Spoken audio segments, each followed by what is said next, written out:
Welcome to the Twin Cities Film Fest 2024 Minnesota Shorts Showcase. I'm your host, Lori Roovers, and here we are on the red carpet. Please introduce yourselves. I'm John Griese. Hi, I'm Chelsey Grant. And please let us know about your films. What's the name of your film and the premise? The film is Openings, and the premise is a man gets a job and it has a sinister twist. My film is called Visitant of Paris, and it's about a woman going to Paris in search of a life that she's never completely lived. And we have with us tonight, we are so lucky, Chelsey Grant is Minnesota's sweetheart. And so please, Chelsey, will you please tell us what all you did on your film? Oh gosh. Typically, in most projects I take part of, I am an actor, and I stay in that lane. But for this one, I co-wrote, executive produced, and acted as well. And helped out in a little bit of post-production, which was a first for me, too. And you? I co-directed it, I edited, and I produced the film. Awesome. And where were your films shot? I shot mine in Crystal at a veterinary clinic. I shot mine in the heart of Paris. Oh my goodness, I have to delve into that one. Paris, why Paris? We could have gotten away with some green screen, but I was there with some friends over a long weekend, and we wanted to create something together, and luckily we had the people that were there to do it.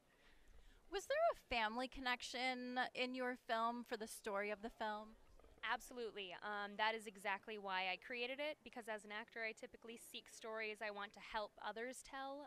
But this one came from direct experience and wanting to create a story out of almost, I think, emotional necessity. And I hate to ask you, but where did your idea for your film come from? That's a weird one.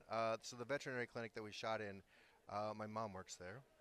And I was visiting for some reason, and I went to the basement, and there was this giant hole in the wall, that tunnel that just went to nowhere. And I took a picture of it, and I sent it to my co-collaborator, and I was like, we got to do something with this. This is bizarre. So in 2 weeks, we wrote a script about it and made a movie. It is bizarre. Is it by chance a parody of what anxiety can do to a person? You know, we didn't really have a thought about it when we went into it. We were just trying to tell a story, but as I went through post-production, I realized that I made a movie about anxiety and fear and isolation. What did Brandon Farr plays the main character, what did he use as his inspiration? You know, he's a method actor, so he just kind of got into his head, and I actually had to check in with him several times throughout the shoot to make sure he wasn't going to go a little too far, bring him back down. But I don't know where he went. Whatever he went, I don't know if he should go there very often. Right, it was a little scary. As opposed to Chelsey's film, which was absolutely gorgeous, beautiful. Chelsey, I do have one last question for you, and that is, why didn't you ever show the man's face? The reason why the face isn't shown, as well as it being silent, is for an overarching reason. I think I really wanted to go in with it with people applying that storyline to their own personal life, people that they know that have passed on. And when you try to think back on memories, sometimes details get hazy. And that's heartbreaking in itself, but also kind of endearing and something that brings people together, I think. And so I wanted to do it silent and also make the male's face a bit evasive on purpose. It was very effective. Thank you so much for joining me. I can't wait to see your films tonight again.